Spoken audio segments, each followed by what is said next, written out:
और पंडित जी ऐसे कुछ कॉन्क्रीट ऐसी कोई भविष्यवाणियां हैं जो इस 2026 में आप बोल सकें, जो दुनिया को दिख जाए कि ये सब सत्य हो रहे हैं, अपार्ट फ्रॉम जैसे गर्मी बढ़ी है, आपने बोला था 100% बढ़ी है, ठंडी आपने बोला था वो ठंडी रिकॉर्ड तोड़ बढ़ी है, और देशों देशों के बीच वॉर लग चुके हैं बहुत से, जो कि अनयूजुअल है, नॉर्मल नहीं है।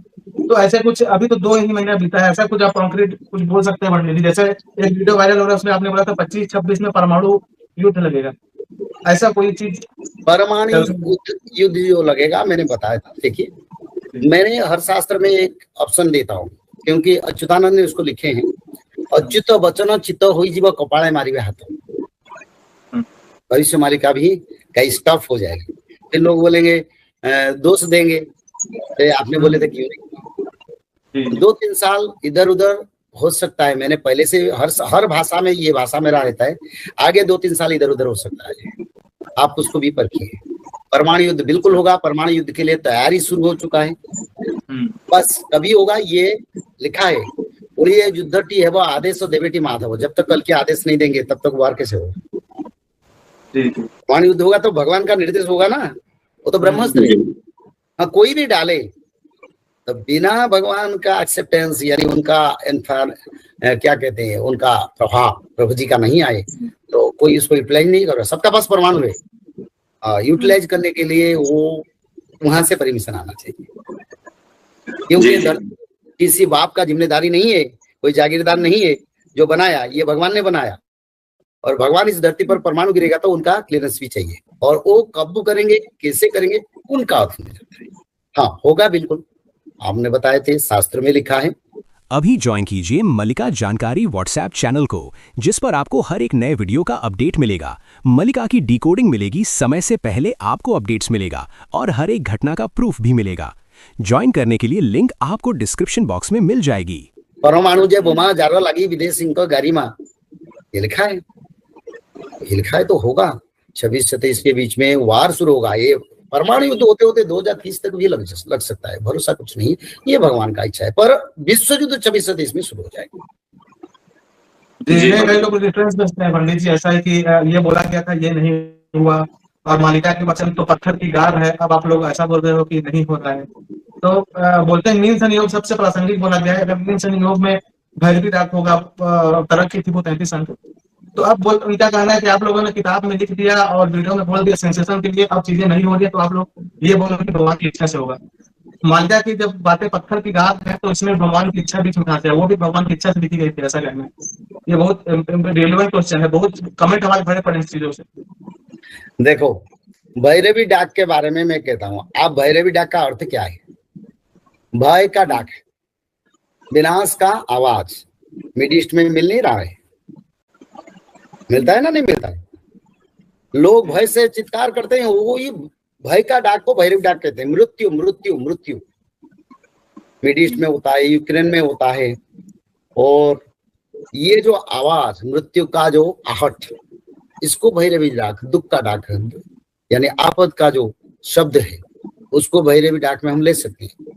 हाँ भारत में होगा सिर्फ नहीं, वो विश्व में होने के लिए लिखा था, थोड़ा भारत के लिए लिखा था। हाँ भारत में भी होगा आगे समय को, किसी देश में हुआ तो वो भैरवी डाक के हिसाब से उसको लेते हैं। दूसरा, परमाणु का वार समय पर नहीं हुआ, नहीं, परमाणु वार के लिए प्रस्तुति हो चुका है, अक्रांश नहीं हुआ।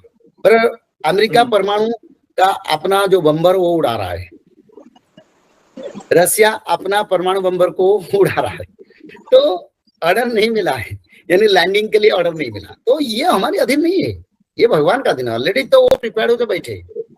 मैं बोला ना, इसमें लिखा है ओलिए युद्धटी है वो आदेश देवेटी माधव ओलिए, यानी 13 दिन परमाणु वार जो होगा वो भगवान का निर्देश पर होगा।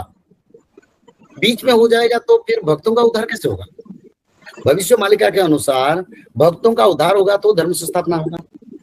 आप बताइए, भक्त 12,000 भक्तों का एकत्रीकरण नहीं हुआ, 3,000 भक्तों का एकत्रीकरण नहीं हुआ, 256 भक्तों का एकत्रीकरण नहीं होगा, तो कैसे होगा? भक्त तो परखते हैं भगवान को, फिर धर्म संस्थापना कैसे होगा? तो इस समय भविष्य मालिका को सत्य मिथ्या को जो संज्ञा डेफिनेशन, इसलिए अच्युतानंद ने लिखे तरकते रुआ आगे न कहिबु पहिले साप्य पाइबु उत्तम भूई रे बिहान बुणीले सुखे न सीना दाई। यानी जो युक्ति तर्क करते हैं, जो इसके लिए द्वंद्व पैदा करते हैं, उनका साथ हमारा विचार नहीं है, भगवान का अधीन है। हम भगवान को बोले प्रभु आज प्रमाण डाल दो, शास्त्र में लिखा है। इसी समय से शुरू हुआ, अक्रांश नहीं हुआ, लैंडिंग नहीं हुआ, शुरू तो हुआ है। आसमान पर एटॉमिक बम्बर उड़ रहे हैं, कब भी हो सकता है। और भगवान का निर्देश बिना इतने बड़े आप धरती पर नहीं हो सकता है। भगवान भक्तों को एक तरफ रख के दूसरी तरफ से इस अक्रांश को कर रहे हैं, तो उनके लिए तो अच्छा है। छोटा सा लॉकडाउन लग गया, लोग पागल हो जाते हैं। आगे तो कुछ नहीं मिलेगा, थोड़ा समय को इंतजार करें। भविष्यवाणी का शास्त्र कहीं गलत नहीं है, पर जो युक्ति करते हैं, तर्क करते हैं, इसके बारे में प्रश्न करते हैं, उन लोगों के साथ हमारा कोई विचार नहीं है। सीधा बोलो हमारा विचार है, तुम्हारा मन है तो मानो, नहीं तो नहीं मानो। क्या जाता है? हम कोई रोजगार करते हैं, धर्म को रक्षा करना, धर्म का प्रचार करना क्या पाप है? महाभारत युद्ध 18 दिन हुआ, कुछ समय भगवान ने रोक दिए, पर शास्त्र में लिखा था तो पूरा 18 दिन युद्ध होने के लिए, पर भगवान ने क्यों रोक दिए? मेरे को बताओ, 18 दिन का वार क्यों नहीं हो पाया? वो तो शास्त्र में लिखा था। बस जैसे भविष्यवाणी का बात आ जाता है, बोले क्यों नहीं हुआ, तो उस समय भगवान उसको रोक दिए, बोले ये कलयुग के अंत में होगा। तो ऐसे भगवान रोके तो हम क्या करेंगे? बहुत बड़ा विनाशकारी समय आएगा। कौन बचेंगे? जो लोग त्रिकाल संध्या करेंगे, जो लोग माधव नाम भजन करेंगे, जो लोग भगवत महापुराण, श्रीमद् भागवत महापुराण में भगवत गीता का बात नहीं कर रहा हूं, मैं श्रीमद् भागवत महापुराण का बात कर रहा हूं। शाकाहारी बन के त्रिकाल संध्या करना पड़ेगा। ब्राह्मण मुहूर्त पर उठ के त्रिकाल संध्या, मध्याह्न संध्या, सायं संध्या, 3 संध्या करना पड़ेगा। और 3 संध्या के साथ साथ भागवत जी महापुराण को ब्राह्मण मुहूर्त से रात 12 तक किसी समय एक अध्याय पढ़ना पड़ेगा। और निरंतर माधव नाम को भजन करना पड़ेगा। और माधव नाम भजन करने से क्या होगा? भगवान आदि विष्णु सनातन कल की भगवान का कृपा आपके ऊपर रहेगा।